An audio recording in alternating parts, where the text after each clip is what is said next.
Dans La Panthère des Neiges, Sylvain Tesson raconte l'attente. Les heures passées dans le silence d'un paysage hostile, à guetter un animal invisible. Ça nécessite une patience extrême et une acceptation. Celle de ne pas tout voir, de ne pas tout comprendre, mais de rester là, présent, face au vivant, et face à la peur aussi. Elia, elle, n'a pas eu le luxe de l'observer de loin. Le loup est entré dans sa vie sans prévenir. Il a tué, blessé, puis est revenu, encore et encore. Dans la ferme isolée de son enfance, Elia a dû tout réapprendre. Dormir d'une oreille, veiller au moindre cri, sentir les bêtes, sentir la nuit. Survivre sans devenir sauvage. Vous écoutez Transfert. Ce témoignage a été recueilli par Audrey Largouette.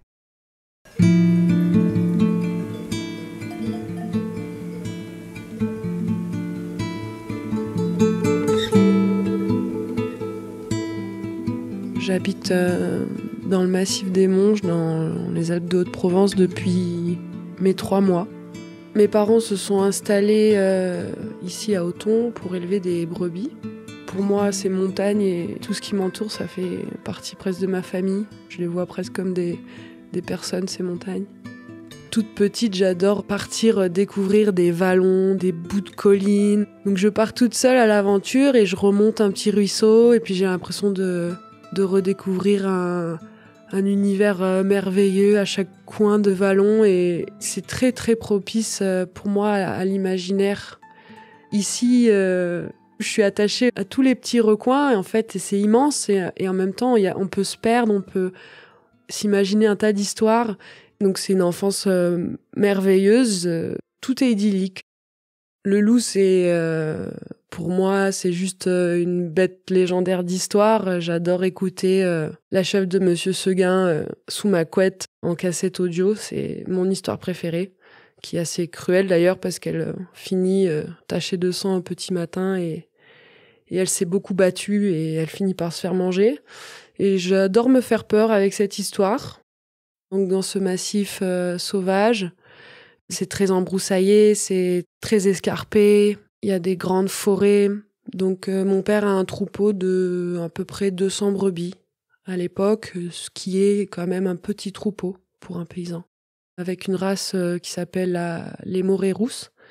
C'est une race rustique française des Alpes du Sud qui en fait a la tête rouge. Et c'est une espèce très rustique et très bien adaptée pour ici. Mon père travaille énormément pour que les brebis aient de l'herbe toute l'année. Donc il est tout le temps très occupé et les brebis, elles, sont donc en liberté autour de la maison et dans les collines environnantes. Petite, pour moi, c'est un surhomme, mon papa. J'adore l'accompagner aux bêtes, je donne les biberons aux agneaux. Je suis très fière de mon papa. Il sait tout faire. Pour moi, c'est Indiana Jones parce qu'il a toujours le même chapeau sur la tête, toujours bourru de soleil. Il est très attachant, mon papa. Ma mère est en libéral à Sisteron, donc elle travaille beaucoup. Et mon papa s'occupe beaucoup de moi aussi en dehors de l'école. Et ma mère, je pense, participe grandement financièrement au fait que la ferme reste viable. J'ai 11 ans. Le troupeau se fait attaquer 7 fois en 10 jours. J'accompagne mon père dans le parc. Les bêtes sont dispersées et je le vois chercher les cadavres. Il va prendre des photos sur l'appareil de la famille. Avant, il y avait des photos heureuses de souvenirs et à ce moment-là, c'est des photos de brebis éventrées. Souvent, je détourne le regard parce que ça me dégoûte. 35 brebis sont tuées ou blessées. On voit bien les traces de morsures, les bêtes sont mangées, consommées pour la plupart, complètement éventrées, ouvertes. On suspecte un chien du village, un husky qui est en divagation. Donc mon père porte plainte et demande des relevés d'empreintes pour comparer les empreintes autour des bêtes et celles du husky. Il s'avérera que c'était pas ce chien-là. Mon père, lui, il sait très bien que c'est du loup. Sauf que la présence du loup est encore pas avérée, mais on voit bien que c'est peu probable que ce soit des chiens qui aient fait ça à cette échelle-là, en fait, de violence. Mais les gardes-chasse et les gens censés faire les constats essaient de nier en disant que les morsures ne sont pas assez profondes ou que oui, c'est une trace de gros canidés. On demande aux gens du village d'attacher leurs chiens et d'empêcher toute divagation. Ce que les gens du village n'acceptent pas. Et mon père commence à être pointé du doigt. Il y a même un habitant qui reçoit une amende du garde-chasse parce que son chien est en divagation dans le village. Et du coup, on devient les responsables de ce flicage-là. Et j'assiste de plein fouet à la détresse de mon père et mon papa que je voyais si fort et si solide dans tout ce qu'il entreprenait. Là, du haut de mes 12 ans, je le vois effondré. C'est plus le même homme, il est en colère, il est stressé. Et c'est vrai qu'il y a un avant et un après.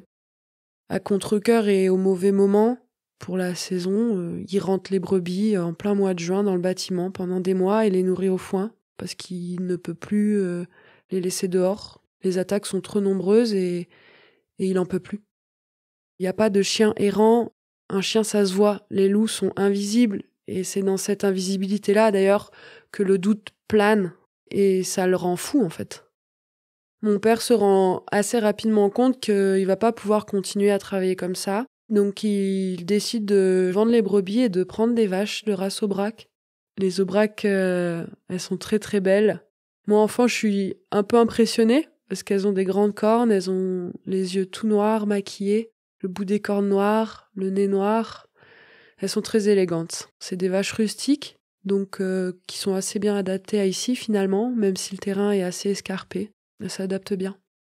Donc le traumatisme des attaques s'estompe doucement. Moi, je grandis, je suis ado, je suis à l'internat, donc je suis moins là. Mais assez rapidement, des veaux commencent à disparaître pendant les vélages. Et en fait, finalement, mon père continue à vivre ce stress. Les veaux disparaissent, on les retrouve pas forcément.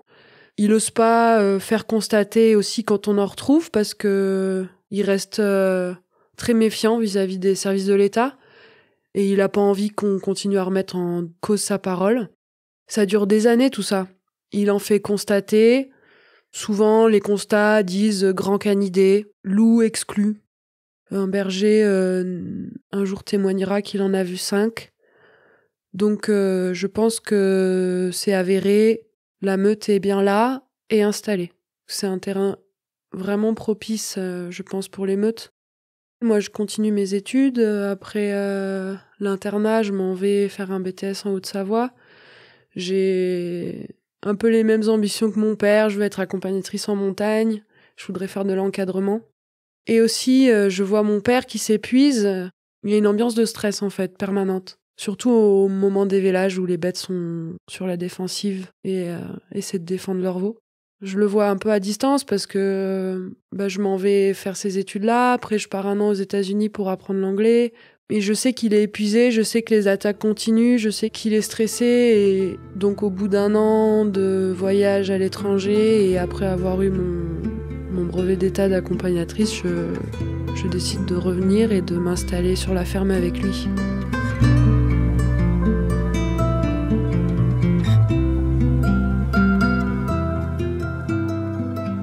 Janvier 2013, donc je m'installe avec lui. Je vois bien que le plus gros du problème avec les attaques de loups, c'est quand les vaches vèlent, c'est-à-dire qu'elles mettent leurs veaux au monde.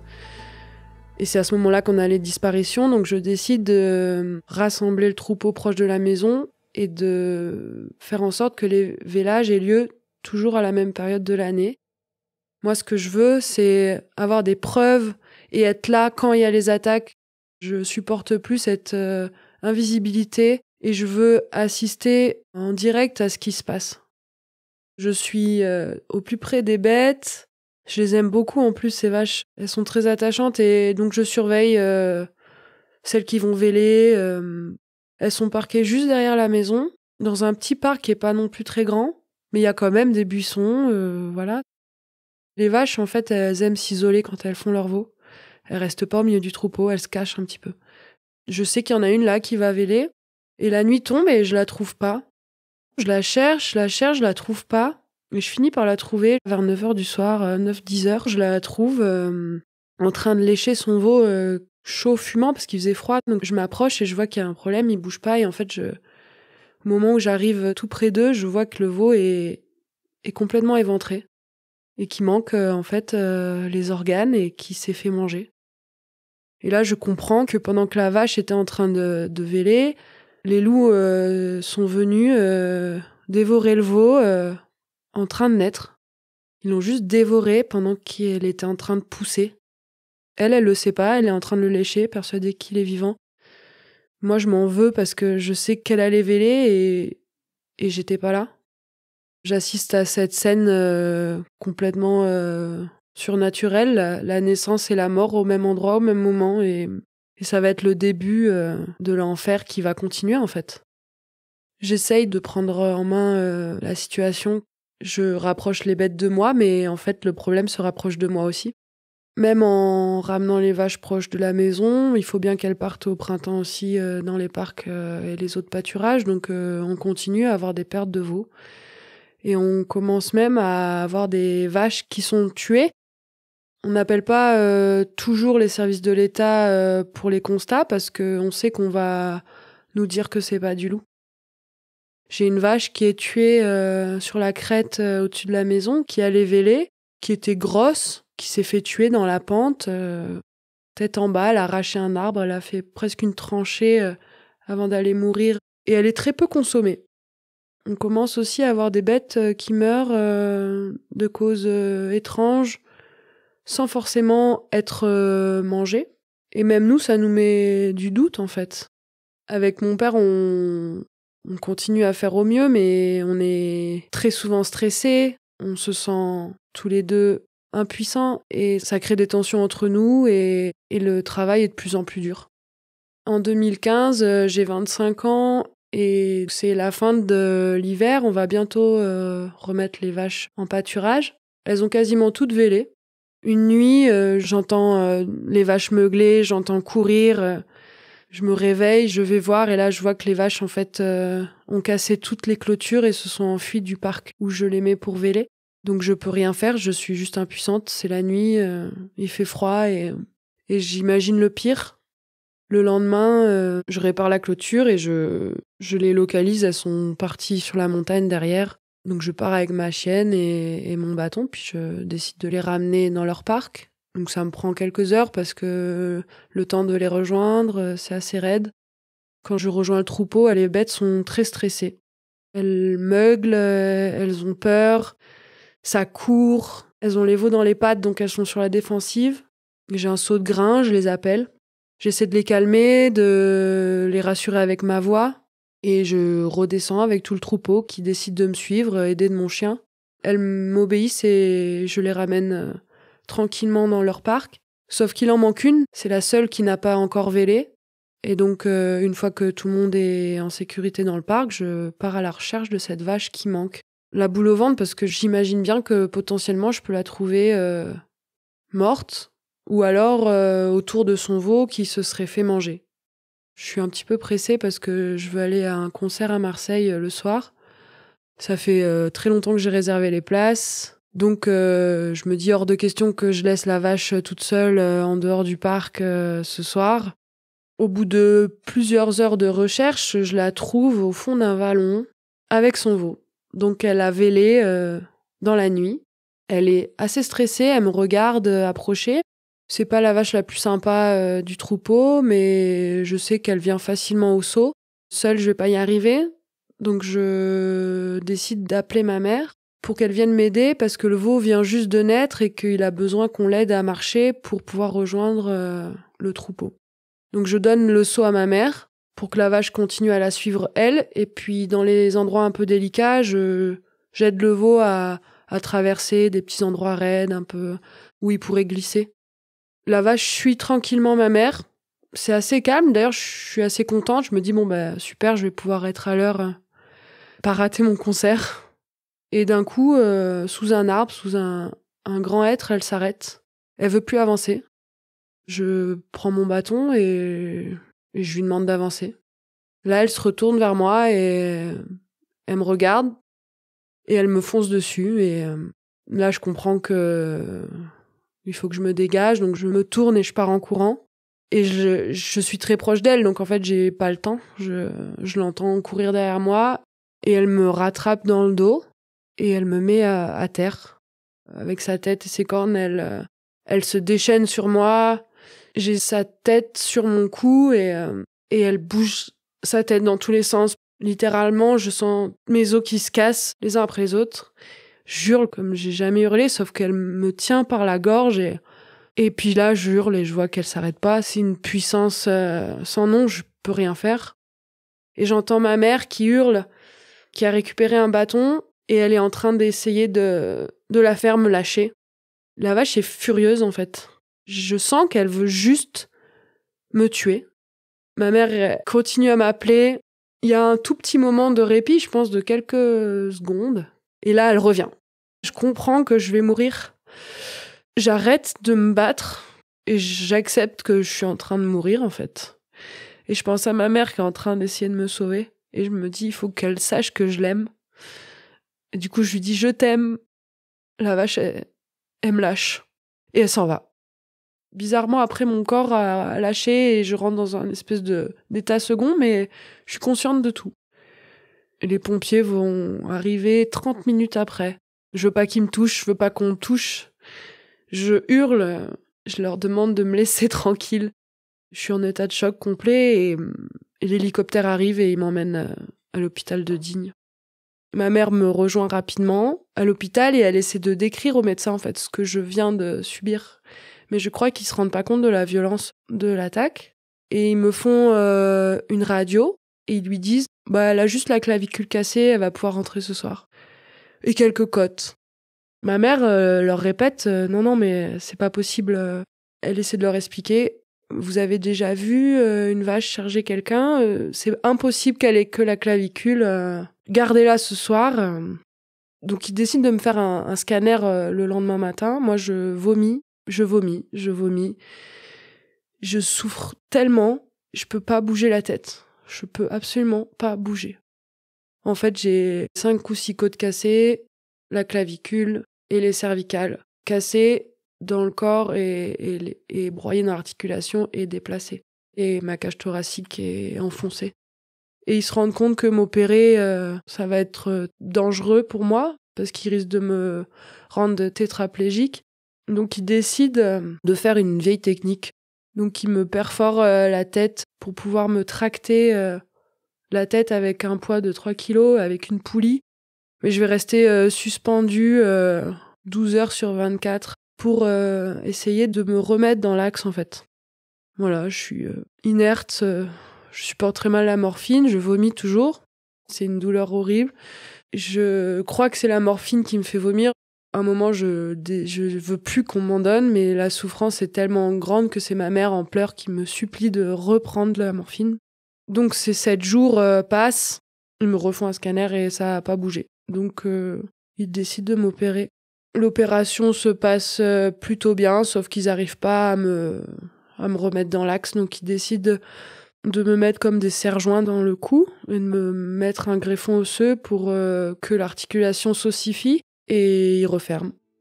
Quand je suis arrivée à Clerval, ils m'ont expliqué que ce qui m'est arrivé est assez miraculeux parce que normalement j'aurais dû être soit tétraplégique, soit morte. Et que j'ai utilisé la carte Joker de la luxation, même si l'articulation était broyée. Ils ont réussi à me remettre à peu près droite.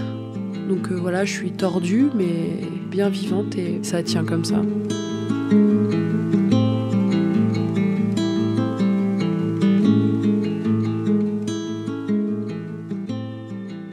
J'ai mis à peu près 1 an à me remettre sur pied et je me rends compte très vite que 1, j'ai pas envie d'arrêter les vaches et que 2, je peux pas continuer comme ça.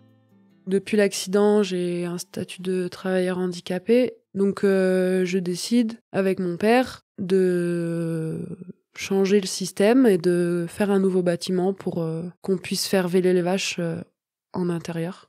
Je reviens sur la ferme le plus vite possible, même si je vois bien que je suis traumatisée, que Maintenant, les vaches, je les vois d'une manière complètement différente. Je me rends compte que je peux mourir à chaque seconde si elles décident de me recharger. Je vois bien que si ça se reproduit, ce coup-là, j'aurai pas de deuxième chance.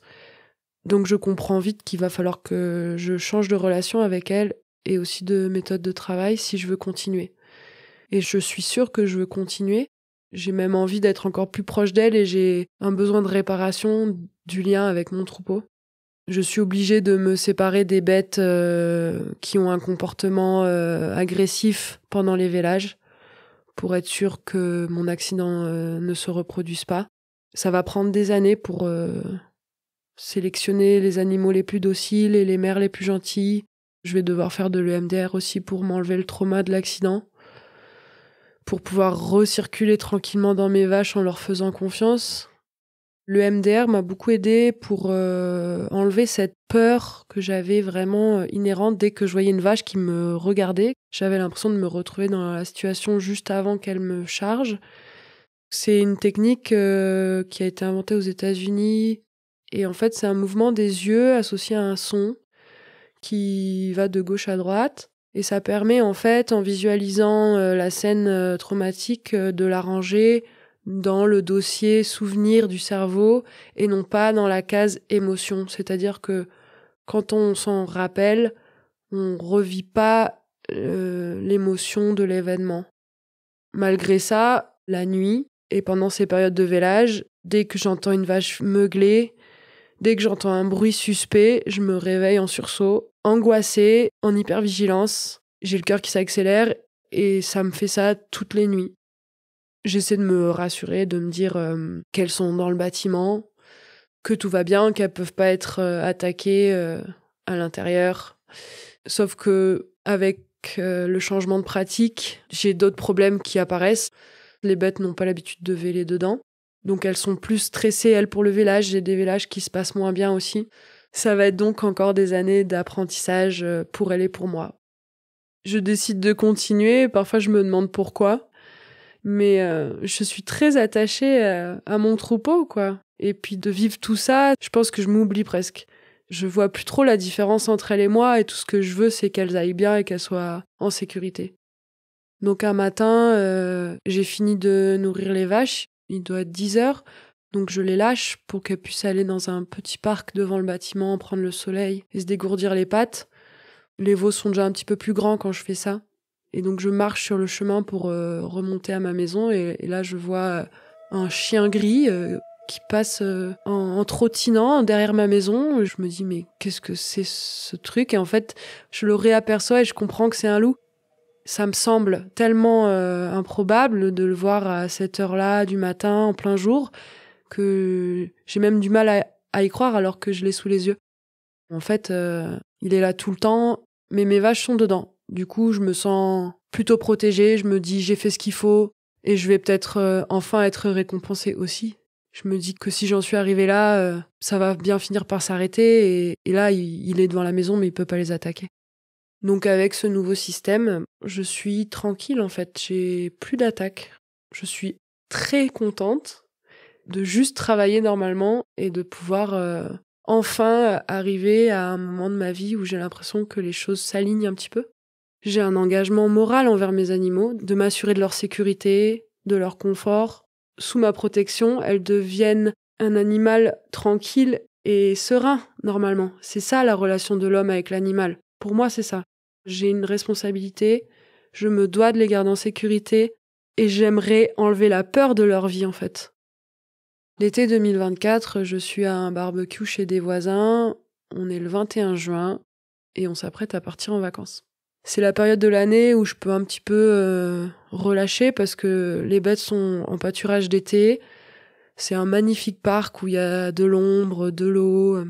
Et là, j'ai un ami qui me dit « Regarde, il y a des vautours qui volent au-dessus de ton parc. » Et en effet, il y a 20, 30, 40 vautours dans le ciel. Je comprends qu'ils sont en train de tournoyer dans la zone où j'ai mes vaches.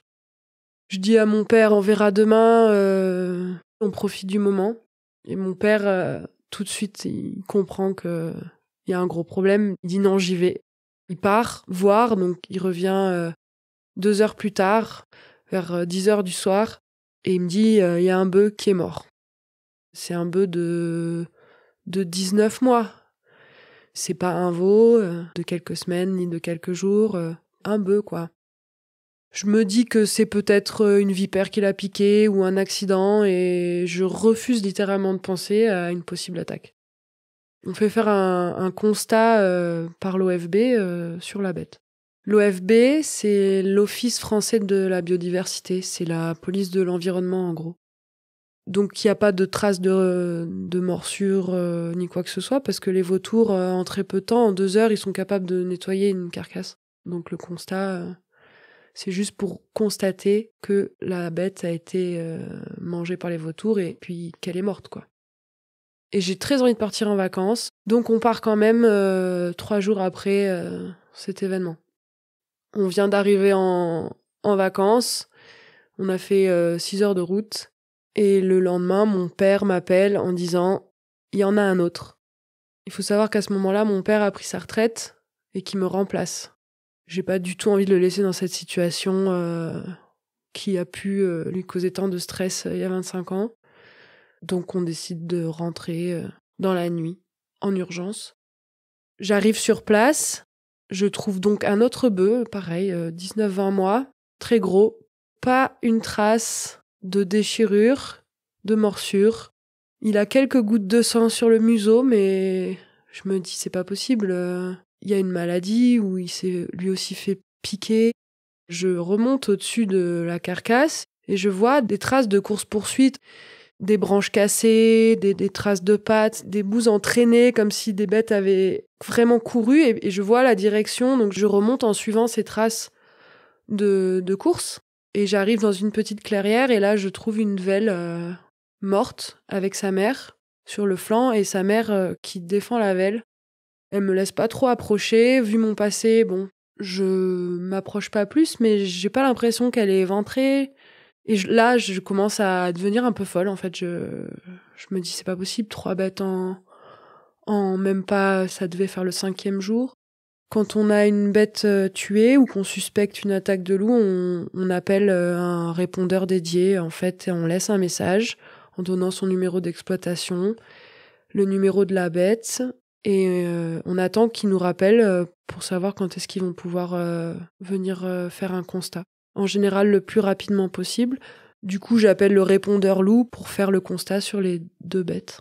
Donc l'agent de l'OFB vient. Ils ont changé leur technique en 20 ans. Maintenant, ils découpent en fait la peau des bovins pour essayer de voir s'il n'y a pas des hématomes sous la peau. Donc, il commence à découper mon bœuf. Il ouvre, il découpe en fait toute la peau du visage, du museau et tout ça, et il décolle en fait la peau pour regarder derrière. Et donc là, il voit en fait des traces d'hématomes. Il découpe aussi le museau et il voit en fait des traces de morsure au niveau vraiment du nez et qu'apparemment, ils auraient fini par l'étouffer. Le monsieur me dit ça.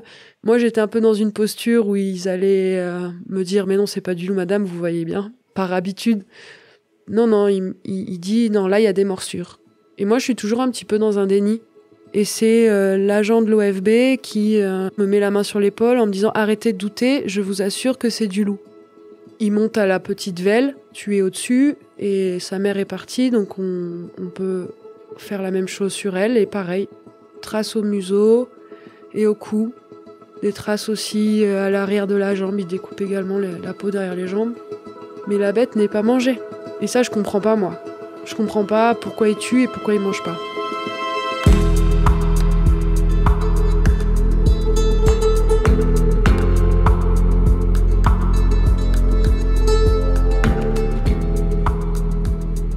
Les constats s'enchaînent, les bêtes continuent à être tuées de manière de plus en plus rapprochée. Je suis présente maintenant tout le temps avec les vaches, même la journée, et je les garde en fait, chose que j'ai jamais vraiment pu faire avant. Et je vois à quel point elles sont d'un calme, mais vraiment impressionnant. Personne ne bouge. Je sais pas si c'est de l'épuisement, ou si elles sont résignées, ou alors qu'elles savent que là, elles sont en sécurité maintenant et que finalement, il n'y a que l'instant présent qui compte. En voyant ça, ça me donne beaucoup de force en fait pour surmonter ce stress. Elle me réconforte, c'est très bizarre de ressentir ça, mais de voir à quel point elles sont résilientes malgré le chaos qu'elles vivent toutes les nuits. Ça m'apporte un grand réconfort intérieur et ça m'apaise. Je me rends compte de tout le chemin parcouru en 10 ans, entre elle et moi, la relation de confiance qu'on a. Et là, d'un coup, je prends conscience que c'est aussi inhérent à notre grande liberté, tout ce qui vient de nous arriver, qu'on a beau être très libre, ma liberté s'arrête au loup et celle du loup à moi, en fait. Que c'est sûr que si elles étaient des vaches dans l'industrie agricole, enfermées tous les jours en bâtiment, elles seraient peut-être en sécurité, mais elles n'auraient pas la vie qu'elles ont dans ces belles montagnes. Et que cette liberté-là, elle coûte cher. Et là, je le paye assez fort, mais j'essaie quand même de trouver du sens. Donc, suite aux 3 premières attaques, la préfecture a mis en place un droit de tir de prélèvement. Le tir de prélèvement est déclenché quand il n'y a pas d'autre solution et que la pression et la prédation est trop forte et qu'il va falloir tuer un loup. Pour que ça s'arrête, c'est que le loup avec ce comportement-là, jugé déviant, soit supprimé de la meute. La préfecture envoie les sergents de louveterie, c'est des chasseurs assermentés pour prélever les loups en cas d'attaque sur troupeau. Mais les louvetiers viennent des nuits et des nuits avant qu'ils arrivent à même en voir un. Il faut savoir que les loups sont vraiment très intelligents et qu'à partir du moment où on s'est rapproché d'une carcasse, qu'on a marché, ils le sentent et ils deviennent de plus en plus méfiants. Sauf qu'ils arrivent quand même à me tuer une génisse, ma mascotte du troupeau, en pleine journée. Et là, je comprends qu'en fait, ils sont là en permanence à nous épier et qu'ils ont attendu qu'on parte pour attaquer. La meute était autour de moi et qu'elle me voyait et que moi, je voyais rien. Un jour, j'ai retrouvé 2 petites velles dans le même champ, mortes quasiment l'une à côté de l'autre. J'ai vraiment commencé à craquer parce que je comprends pas pourquoi ils les mangent pas, mais qu'ils continuent à en tuer de plus en plus. Et c'est comme une frénésie, peut-être pour eux. J'essaie de comprendre, mais je comprends pas en fait. Donc un matin, au bout de 10 jours, le louvetier me réveille, je dors dans mon camion à côté des vaches, et il me dit « Ça y est, je l'ai eu, je l'ai blessé, mais il est parti, je suis pas sûre qu'il soit mort ». Donc je l'accompagne, il est 5h du matin et on décide de suivre les traces de sang dans l'herbe et dans les buissons. Et on met pas longtemps à trouver le loup, mort sur le flanc. Un mâle de 2 ans, je dirais. Il est très beau, en pleine santé, et je le vois enfin. Je le touche même, parce que il devient enfin réel devant moi et je suis tellement soulagée. En 10 jours, j'ai perdu 8 bêtes. Tous les jours, je retrouvais des bêtes mortes. Et j'ai beau avoir fait tout ce que je pouvais pour m'adapter, les loups s'adaptent et tuer est devenu presque un jeu pour eux. Je continue à rester avec le troupeau malgré le fait que le loup a été tué parce que je suis persuadée qu'il n'a pas fait ça tout seul et je reste tellement traumatisée et inquiète que je ne peux pas quitter mes vaches en fait. Les louvetiers décident de rester quand même encore quelques nuits aussi par sécurité. Et le surlendemain matin, le louvetier vient me voir et dit « Je les ai entendus hurler cette nuit, ils sont venus appeler leur frère ». Donc ils étaient encore là et ils le cherchaient. Et finalement, ils sont partis parce que les attaques se sont arrêtées. Aujourd'hui, je peux peut-être conseiller des gens sur comment s'adapter et comment aussi essayer de se protéger. J'ai pris un petit peu plus de responsabilité et de temps pour m'engager syndicalement dans la Confédération paysanne de mon département. Il y a beaucoup d'autres éleveurs qui risquent d'être dans des situations dangereuses comme moi j'ai pu l'être et qui vont devoir aussi s'adapter, c'est sûr et certain.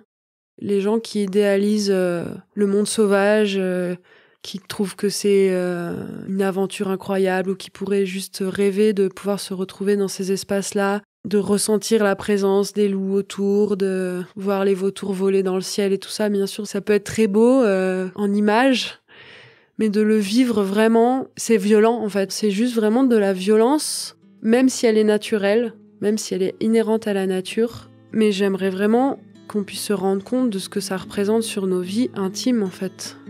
La présence du loup dans ma vie m'a transformée physiquement, mentalement, a aussi transformé ma famille. Et cet impact-là, il est immense en fait.